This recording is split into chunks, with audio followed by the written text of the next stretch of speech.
Hi, folks, and welcome back to another session of Adobe Live. As you'll know now, we're here every day from 12 to 1, inviting UK creatives to have a chat and just hang out over our lunch breaks. Clearly, you guys are not tired of seeing us just yet, right, Rufus? How are you doing? I'm doing fine, Emma. This is stream 37 from the sofa. Can you imagine that? We've been doing this 37 times already since this whole situation began. So, wow, that's quite a number. And I'm so glad to see everybody in the chat. This community we were dreaming about just a few months ago has really been building up, and I'm so proud of the UK community coming here every day for 1 hour of inspiration, ideas, and to get the strength to be creative. Definitely. And I wanted to actually, on the same page, I wanted to kick off today to saying I'm really proud of you guys, the team who's making this happen, Tim, Rufus, everyone behind the scenes, you guys who are watching as well and bringing some fun to this. And of course, the artists we've had on here so far who are, putting themselves out there, trying something new week after week. And actually for our session, we have Fiona as well, who's, also trying something new and a typical, not your typical format. So super happy to have you up there joining us. And yeah, we're going full emotional starting today. We're all tearing up a little bit, stream right. 37. What's happening, Emma? It's only Wednesday, but you're already like, oh. I know, this is it. I give up. Incredible. Incredible, absolutely. And thanks for joining today again. But Fiona, on this note, we actually know each other from for maybe about a year now. We touched base on your Adobe stock portfolio initially. But yeah, feel free to kind of introduce yourself and take it away. Hello, everybody. My name is Fiona. I am creative director and I'm a photographer for my lifestyle brand Norfolk. And most recently, I have developed a new product line called SOP, which I have a presentation that I am going to share with you, if I may. Nazi, love it. Excellent. All right, let's do this. Whoa. Fiona, you have such a beautiful, before we start, such a beautiful aesthetic and this sense of identity that always drew me to your work. And that's why we originally chatted about your photography and everything that you do. So I'm really excited to hear more about this project that you picked up. Thank you very much. Well, thank you both for asking me to share my creative journey. So about a month ago, less than a month actually, I launched a new brand called SOP, or Sense of Place. It's a vegan, cruelty-free body care brand. And what I'm going to do is talk you through some of the stages in my life that have, I suppose, got me to where I am and to deliver this new brand that you see in front of you. So in 2004, I'm actually from Essex, which is just outside of London. In 2004, I moved to Norwich and went to the Norwich School of Art and Design. And that was a really exciting time for me, meeting other creatives. And when I graduated, I knew I didn't want to be a graphic designer. I was really interested, though, in brand and what made people love a brand. And I went on to work in a design company as an account executive.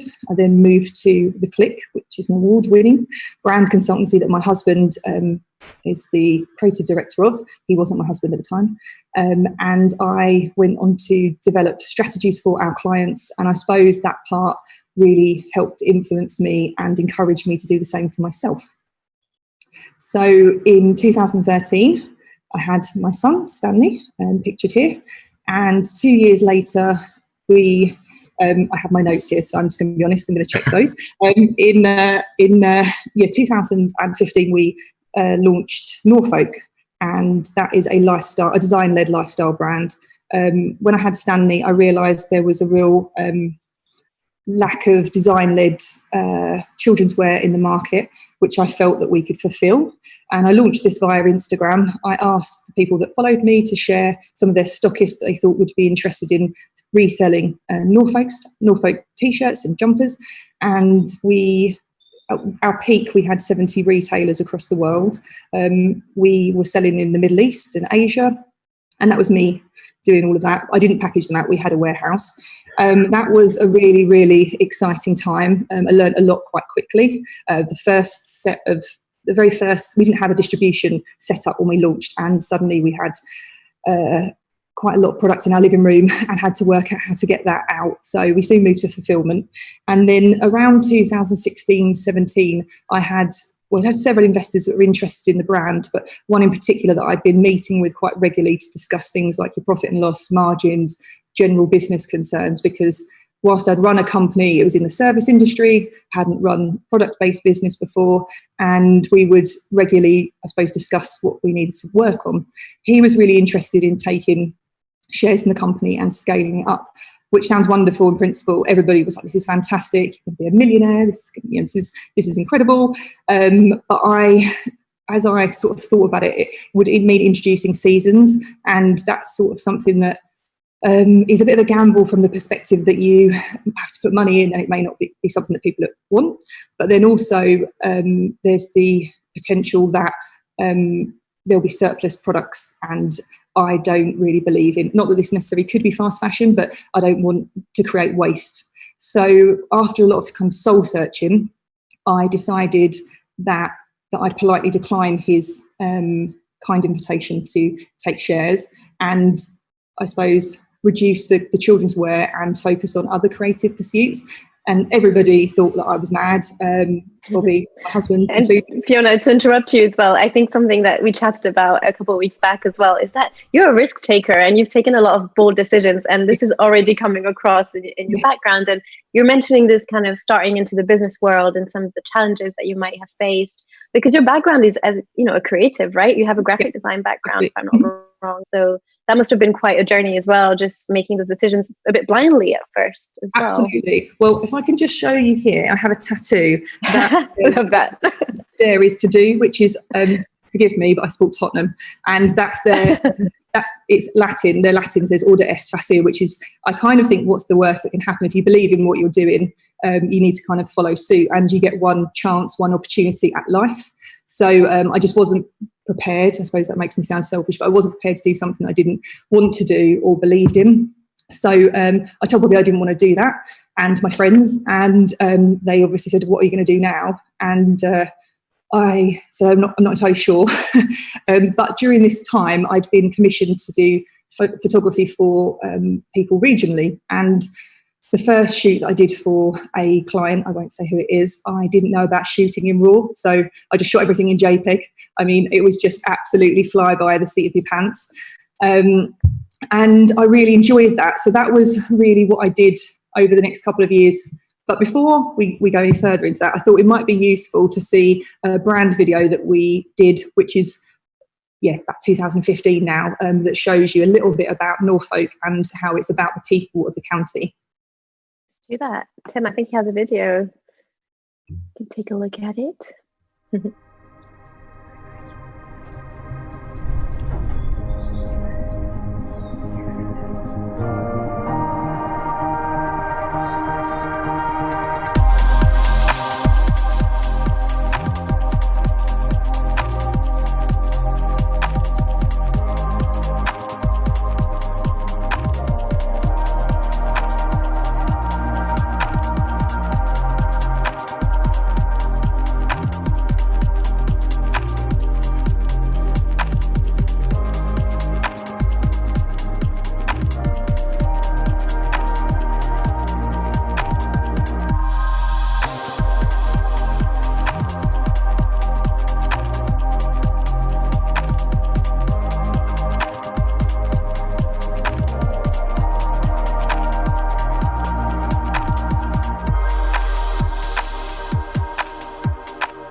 So that was our initial brand story, and you can see we've all grown and got a little bit older in that time.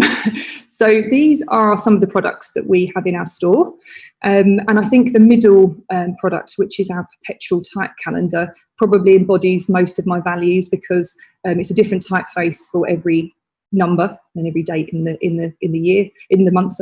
And the purpose is that this can be used forevermore. So really, I suppose, sticks true to my roots. The shoot to the left wasn't myself, actually. It was my very talented brother-in-law, who is a photographer. I obviously oversaw it and art directed it. And this is what people most knew us for at the time when we were doing children's wear, which was, these were the Wonder Years t-shirts. So they were 1 to 5, and people bought them for their children for their birthdays. The model to the right is a friend of mine, and he's a model, Harry, and I photographed him at my favourite beach, which is Winterton, and he's wearing our basics collection. And if I haven't explained this, but Norfolk, some people don't know, is a county within England, and by splitting it like this, it kind of has a bit of a nod to, I suppose, our Nordic roots, and I'm inspired by, I suppose, Scandinavian design and also Japanese design, but it also makes it about the people, which is really important to me. So during this period of what am I going to do now, as I said, I am a photographer. With some of my photography projects, I did a lot of travel photography, and also with social projects, I worked with Airbnb. So I was quite lucky that we got to stay in some incredible properties, and we had both commented, being self-employed, we didn't want to pay into a pension. We wanted to do something, not surprisingly, a little bit different. So we said that we wanted to have a retreat that we could use and that people could stay in. So this is the water cabin, and this is in the heart of the Broads National Park. And if you look to the left, you can see there's a kind of purple window. That's just because the light was that colour at that point in time, but that's actually the river. So it's right on the river, which you'll see in a moment. It was a shell. It was an absolute shell when we got it. There was an extension, and that's probably a bit grand to describing it like that. It was a lean-to that you could see light through the beams. There was a racks in there. The electrics didn't work. There was no heating. So we had to go through planning, and we had to replace the other half of it. And we added in triple insulation, new windows, obviously all of the interior design. And in the first 9 months, I think we had 35 sets of guests. We had someone from America, as well as Europe, and then the rest were the UK.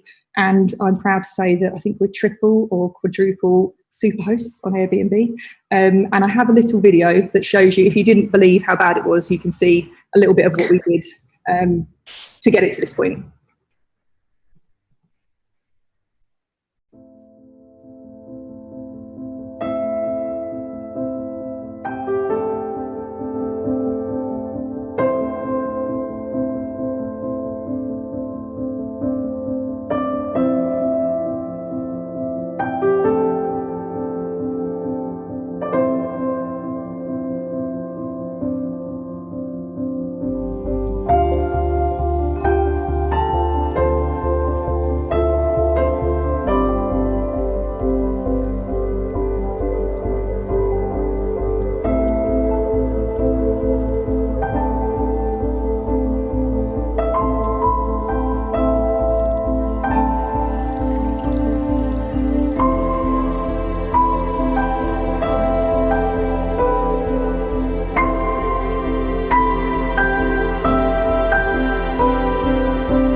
So yeah, superb, Fiona. Thank you. And really, right now, it's always so refreshing to see where we could be going, sitting at home and watching this.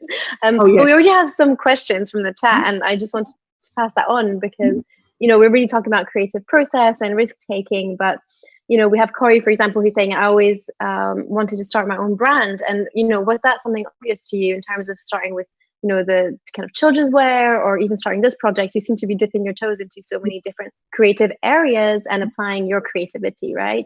But what was natural to you, and did some projects also fail? And how did you approach that? It's a really interesting question, actually, because I never sit down and think, right, there's a problem that needs to be solved. I've got a blank canvas. I'm going to do it. It doesn't work like, for me anyway, it doesn't work like that. Whereas my husband, Bobby, is a graphic designer. He has a branding consultancy, so he will have a problem and solves it. So I didn't look to set Norfolk up. It kind of happened by accident.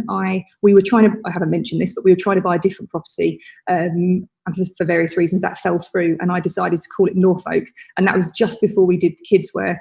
And then I had this logo, which I thought was fantastic, and I was like, now what do I do with it? And we first of all put it on some tote bags and put that on Etsy, and lots of people started to buy it. And then I was like, what is this going to be? And then, because I was on Instagram when Instagram was, in its infancy, people started to send clothes for Stanley to wear because he's quite cute. Obviously, I'm biased.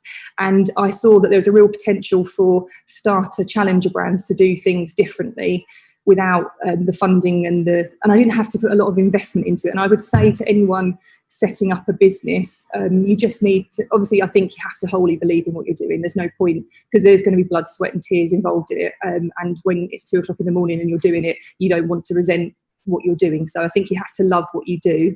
And I think I would never say try and I think it will come if it's going to be, if it's meant to be, and this might sound a little bit fluffy, you'll arrive at it, or at least that's what worked for me. SOP and Sense of Place, which I'll talk about in a little while, kind of happened by a bit of happy accident. And I think for me, that's certainly how I arrive at design solutions.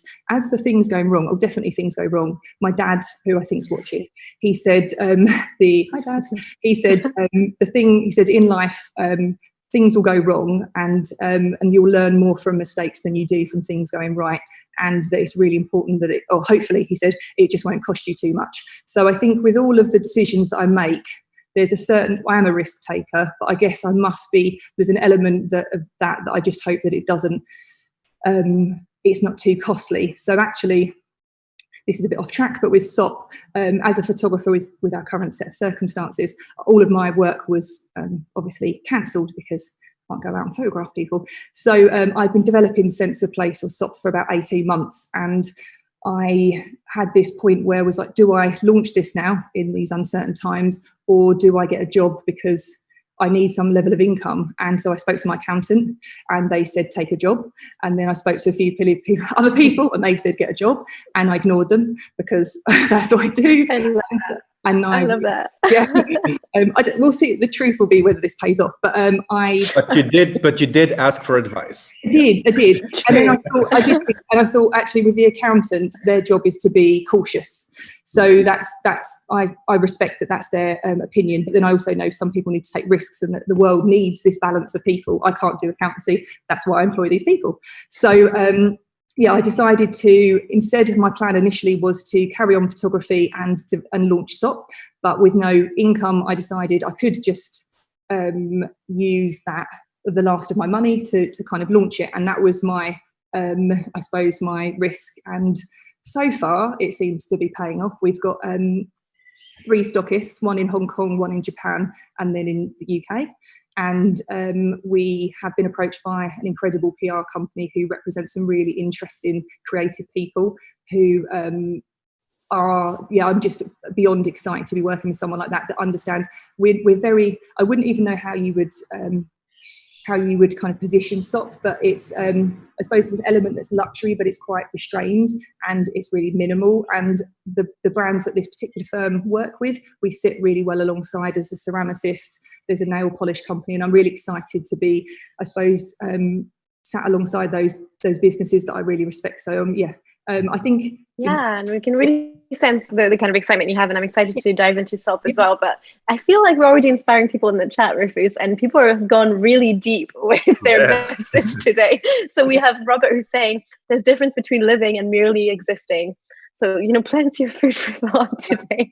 And James is saying inspiring growth, bold, fearless, and forward thinking. And my favorite has to be Jan, who says, I call it falling forward or failing forward. So you're kind of moving, but also taking that risk. And actually, you're not stepping back in any way. You're still kind of moving along and learning. So yeah, great having your insights and a little bit of your wisdom as well today. Shall I step back to the presentation? Yeah, go for it. So going back to the cabin, here are some of the photos that I took myself, and you can probably see that I think I've got a bit of a geometric way that I think about photography, and that probably comes from studying graphic design, and I like to play with light and shadow. And then this was 2019 that we launched a creative co-working space. As a couple, we had been working at home for about a year, having worked at within another co-working space that wasn't designed just for creatives. It was just more of a business co-working space, and we felt there's one in Norwich for tech. We felt there's a real opportunity to create a space for like-minded people to all work from. So we have 12 desks that are available for other creative people, which we have a selection of people with a textile designer, we have photographers, designers, we have someone who works in music, digital, filmmakers. And in terms of the space, it's open plan. I think I really wanted it to feel, I mean, we may have to change some of these guidelines now, but in the concept, we really wanted people to feel like they were part of the community, because as I'm sure a lot of people listening feel, as creatives, you can sometimes feel like you're on your own. So whilst we don't work for the same people, we could feel like we're part of the same team. So we have a meeting room table, which you can just see to the right. And the name of the studio is called Studio Inn. So in Norwich, and the particular road that this is on is called King Street, and it had like the most pubs and inns on it in all of Norwich. And I liked that inns were kind of places that had a community, and that's really obviously what I wanted to do with the studio. So we have so the left is the exterior, which is set within a courtyard, and to the right of the palm tree there's a courtyard, another part of the courtyard, which also has some bistro tables. Our plan is to have barbecues there. And we have 2 breakout spaces. The top right is the dining area. We also have a more formal lobby area that has 2 sofas, design books, obviously the cliche, magazines, and we have a kitchen and a bathroom. So as you would expect. And it is just a wonderful space. We share the music, and I look forward to going to work there when we can. Fiona, this is already super Scandinavian looking. You're getting this kind of kinfolk, vibe. And where does that come from? This inspiration that you have, or kind of fascination for the Scandinavian aesthetic? I'm half Finnish, so I'm obviously all ears when it comes to that. Okay.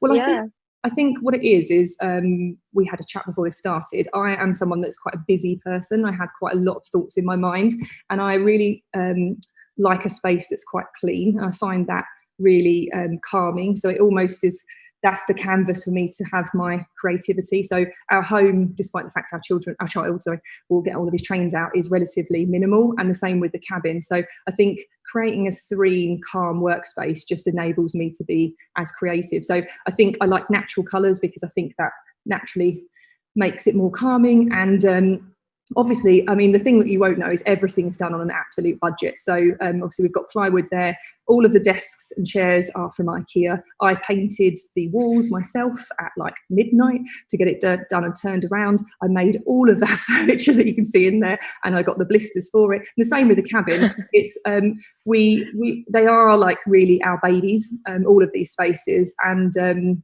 we're just happy that people love them and enjoy coming and working there and staying at the cabin, because that's really, I suppose, we feel like we've achieved something if people love it as much as us. So I will go back to the presentation. Yeah, and meanwhile in the chat we already have people who are also going full interior design now. We've started this whole thread where you have Robert saying adding plants is also a great addition. Yes. So we're kind of IKEA shopping right now. And a sofa, yes, obviously we're live from the sofa, and Fiona was telling us about her background. I'm the only one who's kind of gone rebellious. We have plants here. I have in here and at the studio. I do agree, biophilia design and the benefits from that. We have I don't know if you know I want to say the name right, Boskies, the upside down hanging sky plant. We have those here and at the studio. They're lovely. So yeah, I'm all for plants. And we have everyone in the chat who now wants to move to Norwich. So Emma and Fiona, I actually lived in Norwich for a while. Because, I did my A-levels in England, and I didn't know English at all. And so I was in Norwich to learn English. Yes. Oh, wow. There you go. Well, it's probably changed a bit. I mean, as a city, even after the last... Yeah, and it was over 30 years ago. None of you were. Can't be. Right, shall I pop back to Yeah, absolutely, absolutely. And Delia is saying your vision is so strong and precise. The results are fabulous. Oh, thank you, So, Robbie. big fans. Oh, thank you. So yeah, I think probably what this presentation has shown so far is how all of these parts have played a part in getting me to where I am today with SOP. And SOP actually was conceived during the renovation of the cabin. When we'd finished, I said to Bobby, this doesn't smell how it looks. And I really wanted to create something, because I'm passionate about the Norfolk landscape, and I wanted to create something that could reflect the places that I love, and I will explain that. So this is the Broads National Park, which I think you'll agree is absolutely stunning. And this is the river that the cabin is on. This is just a little bit up from the cabin on the river, called the River Thurn. And the cabin is in a village called Repswood Bastwick, and that's actually where Bobby grew up. My husband and his mum and dad still live there.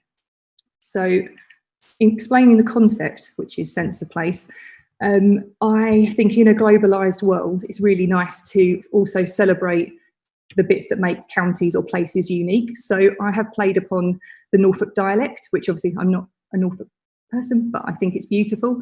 And so the body wash is called Dene, D-E-N-E, which is a Norfolk word for a sandy stretch of coast. So this particular scent combination was inspired by my favourite beach, which is Winston to the left, I photographed. And then within that, I set myself the brief that I was going to photograph the essential oils that made the scent. So this is a bergamot and it's black pepper that goes into the scent that is the Dene body wash. And this is the Beck hand wash. Beck is a Norfolk word for a small stream. And this leaf branch to the left is a eucalyptus leaf, which is one of the two essential oils in the hand wash. And the shampoo and conditioner is called Smur, which is a Norfolk word for fine rain or drizzle. And Loke is a Norfolk word for a remote track. And in terms of we set a design hierarchy. So you can see above the logo, there's this descriptors that it's organic, cruelty-free and vegan. And then below that is the product description, which is that it's a conditioner and the essential oils that are in it. Here is a lineup of some of the products, but initially the whole concept was conceived about room scents, and we are working on candles and also room fragrances as we speak. And how long did that take you from kind of concept to just being able to have this, you know, like for people to realize at home, and also creatives who are joining us and who want to start their own brand, like where, how, what timeline, like are you thinking when you're launching something like this? It was about 18 months, I think. And Bobby's watching this elsewhere with my son, and I know he was so adamant that I pushed on with this. And you're back into your earlier question about like, where does the idea come from? When do you do it? I could have rushed with this much earlier because, and if I'd have listened to Bobby, because he was really keen and thought it worked, but I just knew parts weren't right. And I think the thing that I say to anybody is just trust your instincts, because you kind of know when it feels right. And I carried on, obviously I was still working as a photographer, and the name was Sense of Place first of all, which is lovely because it's spelled S-C-E-N-T-S, so it encapsulates that scent of the place. But I felt, well, I didn't think anything of it, I just loved that name. And then I think I was brushing my teeth and I was like, well, if it's shortened and it's SOP, I was like, that's really interesting. It's a word that, what does it mean? And I think it can be quite bold. And as I said, I didn't sit down and think I'm going to do that. But once I got it, it was like it clicked into place. And initially it was going to be called River, and I hadn't got the dialect part. And it definitely just bits kind of, I don't even know where I am when these moments happen, but it just kind of fell into place. So we then hired a designer, Scott, who I think is also watching, and he completely, so as I said, I'm not a graphic designer. Scott works at The Click, which is our design consultancy. And Scott really understood how I needed it to look. I can make things work on a page to a certain extent, but it needed the finesse that Scott added to it. And as soon as Scott, we sat down and I briefed him, I said, I love this brand, I love that brand, I don't want to look like them, but I love, and actually the brands that I picked were in completely unrelated industries, but I liked their tone of voice and their values. And that's really, I think, where I start if I'm admiring people. And then Scott kind of took that on board, and then he was able to kind of realise it in the way that, and then I knew we were there. And that if we hadn't have worked with Scott, we probably wouldn't look like it does now. So again, it's all a bit serendipitous. Things have happened along the way. So I don't think force anything if it doesn't feel right. You just kind of have. yeah. Earlier on as well in the chat, we had someone mentioning teams. So that's something we haven't touched on yet, but you're obviously addressing now, which is having this great team who was able to, you know, push for this and make things, you know, fall into place and support you as well. So, I think it's really important to work with people that, like, I have a small set of people that I really trust and respect their opinions, and I always will go out and ask people and work with the best people. Including your accountant. I'll send them a link to this after. But I asked local illustrators to draw the flower that you can see there, because I knew she'd be really good at it. And I have a local Norwich writer who wrote the words, because words are not my thing. I know what I mean, but I'm not very good at explaining things, as you may or may not see. And I think it's really important to partner with people that you really respect. So within the click we have that, but then also I've gone out further afield, and the same applies for digital and for filmmaking as well. Although the first video that you've seen wasn't myself, it was another filmmaker, but the second one was myself. But I worked with an editor that in fact, actually at that point with the cabin, I'd never done any video, but I bought a new camera, and it had the function for video. It's a Sony, and I just decided to just take these clips, and I didn't really know what I was going to do with it. And then at the end, it sort of, kind of came together, and then we had this video, which is the renovation, which is just lovely for us to look back, if anything, to see how far we came with the cabin. I love the way how you push your ideas and your creativity, but at the same time you're waiting for the perfect storm for everything to be in place, and then do it. And I think that's a really good balance of of wanting to do things, but having the patience also to wait for the exact right moment, and that is beautiful. Thank you. Yeah, and everyone in the chat is loving it. Guys, by the way, if you're watching on YouTube or if you want to ask questions, please join on Behance. This is where we're asking questions and answering them with Fiona. And we have a couple of questions I want to pass on now that we have a little break between your presentation. But Corey is asking when you moved to Norwich.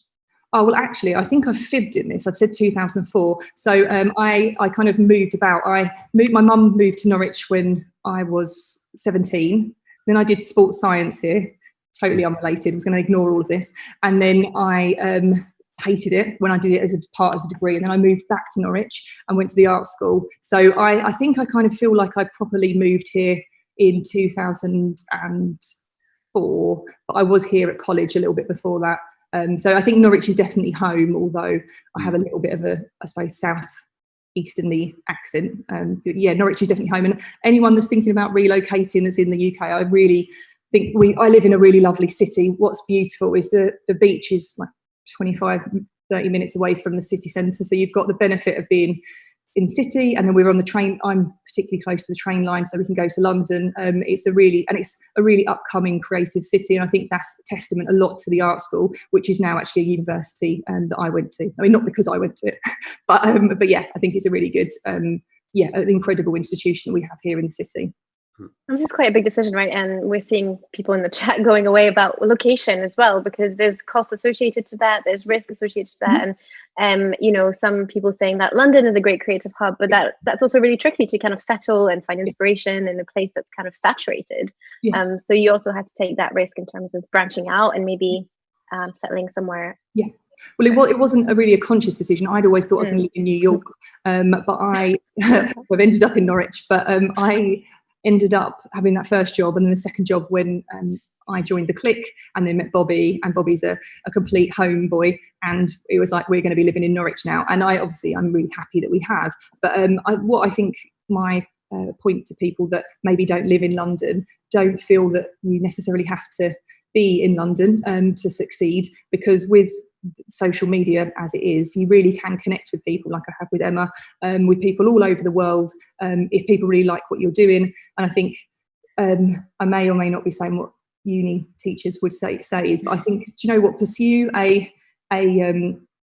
your style and what you see, how you see the world, because people don't come to me and ask for something, if it's photography, a really busy shot, because they know my style and that they want me to interpret it in my way. And I think that's then how you'll get more work, and just being true, like you say, being true to how you see the world. And you may not know what that style is at the yet, and there's nothing wrong with that and experimenting, but if you are confident and you believe you have a certain approach, I think sticking true to that, because as you can probably see, I definitely have a bit of a house style with the way that I approach my work. And I think that then we have done design collaborations with other people, and I think that's because people know what I would deliver for them. And do you have any channels that you would, advise people to use, like working remotely, like not in the big city? Like, do you use Instagram? Do you use Behance or anything else to so that people actually can, find you, or? Yep. So word of mouth right now. All of the above. So Instagram, I have about 4 Instagram accounts. So the one that I started it all with is Norfolk, which is Nor_folk. I use Instagram, and then from there you can see the cabin, the store, and SOP. I also really recommend people using LinkedIn, because I think that's a really good tool to speak to people. Obviously, it's different tone of voice for different things. I also use Twitter a little bit, and I am on Behance, and the Dots, which is another profile in London. And I just think I kind of think if you have enough of these little places where you are, someone might see it. So actually, interestingly, my stockist in Hong Kong came through a Pinterest ad. I'd done my first Pinterest ad the other weekend. I thought I'd put £40 as my budget. I accidentally clicked it several times over. So I spent £200. Pinterest is quite interested in me now. That paid off. Yes, at the time I thought, oh well, I don't know if I can attribute any sales to it necessarily. But then when I got this inquiry from my stockist, they'd said they'd found me through there. So Pinterest is something else that I will explore, because obviously my work is visual, so that makes sense. And at the moment, I said I've got this PR firm, but as a person, I'm, as much as I can, I'm creating content for other people's journals, their blogs, interviews like this, just to talk about what I'm doing, to get the brand and the word out there.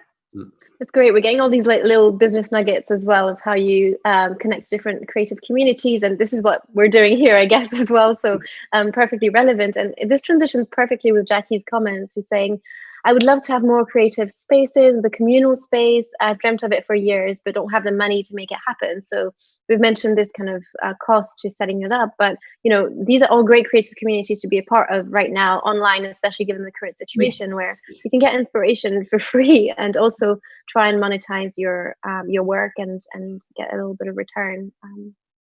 Absolutely. Yeah, I mean, it's as you can. Yeah, the Click is the company that has the lease for the studio, so we don't own that. But and that is something that the Click is in its 15th year. So I guess the Click is quite established in terms of taking on that lease. So I agree, it's not what you would do in the startup situation. However, for me, I find it really hard to work at home. We have no choice at the moment, but I feel really motivated when I'm around people. I'm a people person. So if it's possible for someone in that fledgling state to be able to take on a co-working space, I think hot desks aren't going to be allowed under the new rules for some time, but I think you will be able to have desks, and we'll be having perspex put between the desks for our space.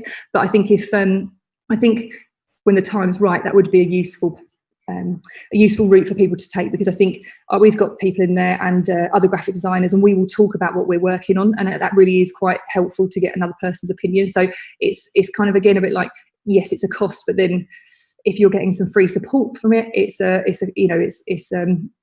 part education, part stimulus, part distraction from your normal working day. So I guess it's always, say, calculating risks as whether or not that seems feasible for you at that time. And Rufus, I think this is a perfect time to mention Discord. I'm just saying that. Plug it in. Emma. Yes, of course. There's so many of you here now, and I think it's also great that many of you have already started using our Discord. And Tim just posted the link to it. And basically, Discord is like a little chat platform, mainly used for gaming, but we use it for our Adobe Live from the sofa with UK artists. And basically, that is where we continue the conversation. That's where you can ask questions, show off your work, ask for feedback. And that's where the community continues. And we have quite a few people from the UK already subscribed to that channel. So this is great to see. So come on over to Discord after the stream. And to go back to the chat with a couple more questions before we jump back to your presentation, Fiona, I know we're interrupted. James is saying, great compliment. I would honestly be so happy hearing this. He said, such drive and passion. Have you won any awards or going forward for any? Oh, thank you. Big smile. So Norfolk won a Design Week award actually when we did the brand many years ago. Sense of place. Have we entered it in? I don't think we've entered. It's so new. I think we probably would put it forward for D&AD. We've been featured. The packaging has been featured on a few platforms. So Dieline, which is a platform for packaging, a global packaging platform, which was really cool because Bill came to us and asked us, which I think is quite rare. So that's a massive honour. We've also been on Creative Boom, and we are. Where else have we been? There's another Instagram, Best of Packaging. So I would like to enter it in some awards when we get further down the line, and maybe I've been given some impetus to do that. So yeah, so thank you. Yeah, Katie Cohen was with us here on Adobe Live a few weeks ago. Yeah, so we had a nice chat about Creative Boom and her new podcast. Super interesting. Yes. I love this community, this sense of community that you guys have in the UK. It's quite amazing. Super. Should we jump back then on this note? Yep. So with SOP, I am deeply concerned, I suppose, about the environment, and I wouldn't want to create a brand or a business that was detrimental. So there's a couple of things that we do. With all of the sales, we give our customers a packet of seeds that they can plant that encourages the birds and encourages the bees and the butterflies. And we worked with a local illustrator to design the packaging the plant there that you can see, which is a red campion. And we have partnered with the Norfolk Wildlife Trust as our charitable trust, obviously, because we're based in Norfolk. And more recently, when you check out the cart, customers can choose to offset their carbon footprint as well. And in terms of the packaging, I spoke to a number of kind of environmentalists about what was the best route to go down. I discovered a sugarcane plastic and thought I'd solved the solution of plastics. I thought, this is fantastic. However, in talking to people that know far more than I do about this, I learned how little plastic can be recycled and how it has to really be split. And I decided to pursue aluminium because aluminium is infinitely recyclable, takes a lot less energy. I would take glass, that takes a lot more energy to make it, to blow it. But bigger picture, I wouldn't be opposed to using glass. It's just with us being less than a month old, we don't have the facility to do the refill yet. And I think that would then be the route to go down. We do offer customers the opportunity to buy a pump with the shampoo, the conditioner, the 250 ml bottles. But we encourage you then to keep those, so it's not a single purpose use. And everything, so our carbon footprint is just really small. So it's made in Norwich and it's shipped from Norwich, and obviously it's, at the moment, because of the circumstances, the labels are in Suffolk, which is the next county, but we have got a Norwich printer. It's just unfortunately they've had to close, so we will be back to using a all Norfolk based companies. Actually, Catherine is saying the National Trust use potato starch for their packaging. Some really interesting packaging strategies. And, I've read about mushroom packaging.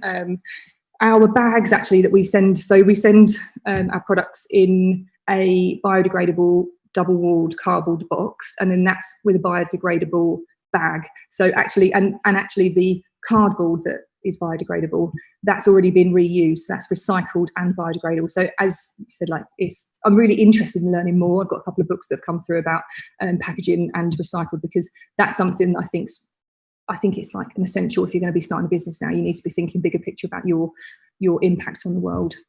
So I think what's actually most exciting for me, well, obviously I believe in my brand, is that as a creative, I can be the client for this.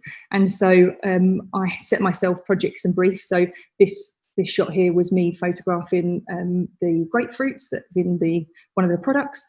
And I can continue to do that, so I can improve my craft and keep myself, I suppose, interested and inspired by what I'm doing. And I think that's really helpful for someone like me that loves to be doing different things. And if I'm honest, I really feel like this is probably the start of this creative journey full stop. And I'm excited about what the future is going to hold for us.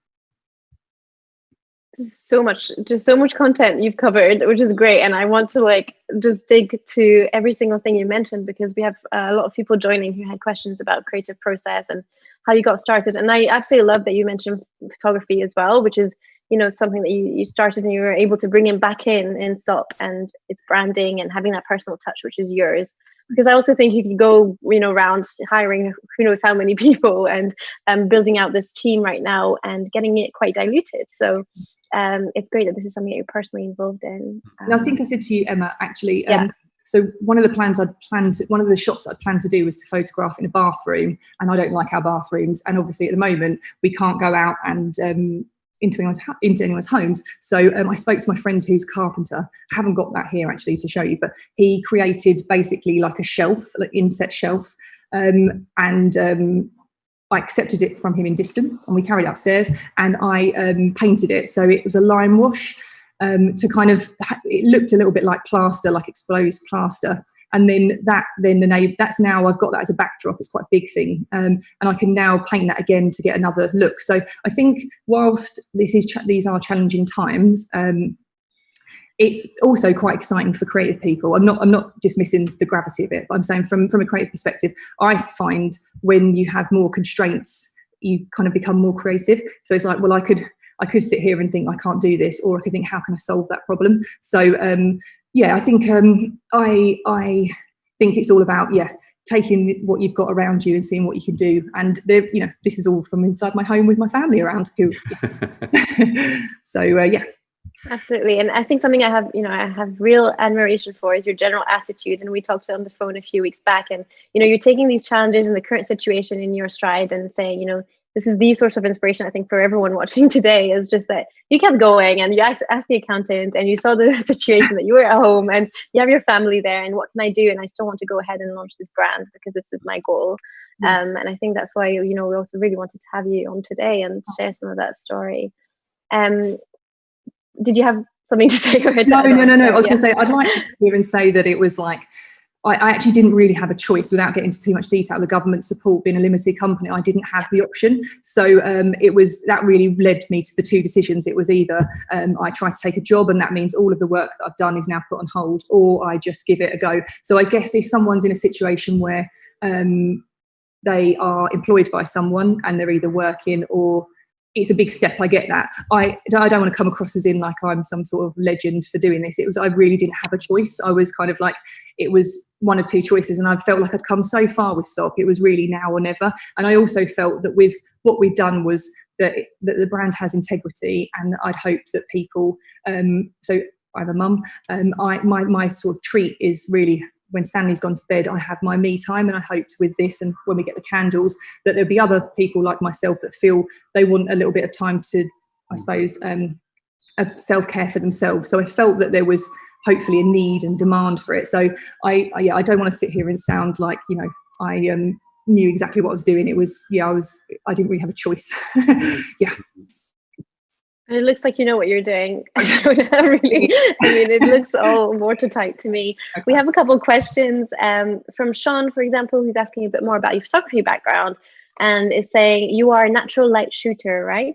Yes. Yeah, much prefer that. And I think, so I've done a couple of shoots this last year in a studio and worked with a team of people. But because I think I'm quite instinctive in every sense of the word, when you have to use lights, I get out of my flow, and especially if you're working with children. So this particular client of mine, we have to work with children. You don't get a second chance to get them to do what you need them to do. And then if you've got the lights, also I think studios can be a little bit off-putting to children. And I like to capture, I mean, that's just my style. I like to capture things that happen in the real world. So so just to answer that question about photography, I got Bobby bought me a camera for when I first started Norfolk, and he said to me, you're going to learn how to use a camera because you can't take everything on your iPhone. And I was like, I can't, Bobby, there is nothing that I can't do on an iPhone. And he got me 2 hours with a friend of mine who's a photographer, and she didn't, and as I said, I did this at uni, but that was a long time ago.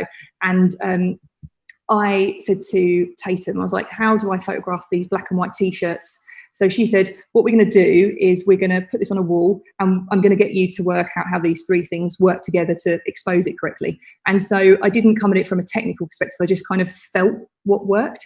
And then it's really been a case of those 2 hours that I've just consistently, you know, I suppose like developed and found things that I gravitate, styles that I gravitate towards. So I do like things to be a bit cleaner, but I still want them to be real. I suppose like I like to polish them a little bit. And then I did 2 years ago, I did an architectural photography course, short course in London. And that was really interesting to see how people approach the work in terms of architecture, because I think I've not made it, and I definitely don't know everything. And I think it's really important to be learning, whether it's from these types of platforms, whether that's books, from peers, because there's always new ways that you can develop and explore things.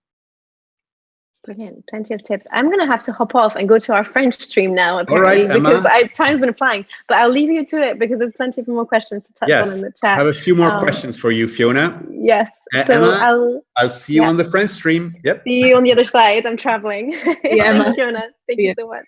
So Fiona, yes, James has a question about, you know, like making that career choice. What would your advice be for someone who is in full-time employment and wants to start a business? Like, apart from having, you know, the drive and the guts and say, let's do it. Yeah, I would say, I mean, obviously everyone's financial circumstances are different. When I started stuff up, Bobby has the click, so I had that benefit that I didn't have to make money immediately. So I appreciate that's different for everybody. But I would say if you're earlier on in your career, you can potentially take more risks if you don't have mortgages and things like that. But I'm sorry, I've just noticed my cat there. It's just distracting me in the window. I'll ignore that. I would say to do it evenings and weekends. I know that's hard, but, you know, being self-employed is hard. And but I hope I can share that it is worth all that, the slog, once it gets going, and, you know, when you're proud of what you've done and it's established. So I would say definitely work in the evenings and weekends to get that done, and then potentially speak to your employer and see if you could maybe make the role potentially part-time, so that you could continue to have some level of income, and you'll kind of know, like I said, I think you'll know when the time's right to kind of pursue that. Cut the cord. Yep. Yeah, absolutely. Yeah, that's right. That's actually very good advice. Is like to start on your own time, like perfect the things that you love doing. And this is something that I always say is focus on the things you love doing and not on the things you think people would love. Yeah, absolutely. And this is so important. And and that tip also, like talking with the employer and say, you know, would you mind if I go part-time? And so that's very, very good advice. And then, you know, one thing leads to another and a new reality can begin. And Robert is saying, it's great to hear somebody speak so modestly about their hard work and success. So that's a compliment for you. Thank you. Let's see if there's some other questions here. Okay, so many people are asking, are coming in right now, and of course this video will be on replay here on behance.net/live or on the Adobe UK YouTube channel. So okay, so Kirsty says, I've been doing Photoshop for 6 years now, and all I do is play about with it. Oh, okay, well, that's also, you know, a source of joyfulness, right? Creativity, yeah. So that's good. And Emma is going off to France. Let's see if there's any more questions coming in. But one thing that I find fascinating in your career, Fiona, is really the drive and the intentions that you have, and not losing sight of those.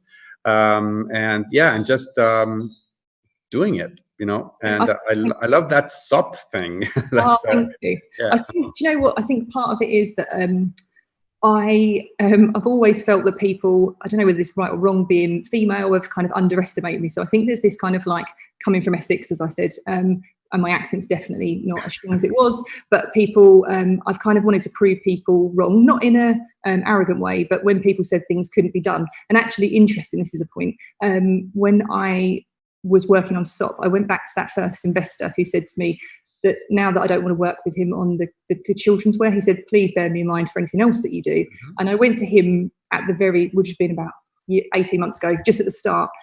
And he said to me, if I were you, I would go to a a retail store and get them to take on all the commercial risk and to develop the product, and then you take a percentage sale from it.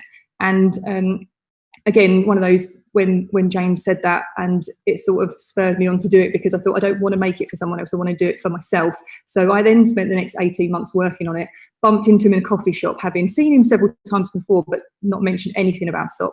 And then I said to him, by the way, I've developed it all without, even though you told me to work in this way, I've just gone and done it anyway. And then showed him everything, and he was blown away that I'd completely ignored his advice again. So yeah, I think it comes back to that believe in what you do, and I think if you really believe in what you do, like you said, if you love what you do, don't do it for someone else, do it for yourself. And I am my customer in all of these instances. I design stuff for myself, and that's the litmus test. If I like it, then I hope that other people will like it as well.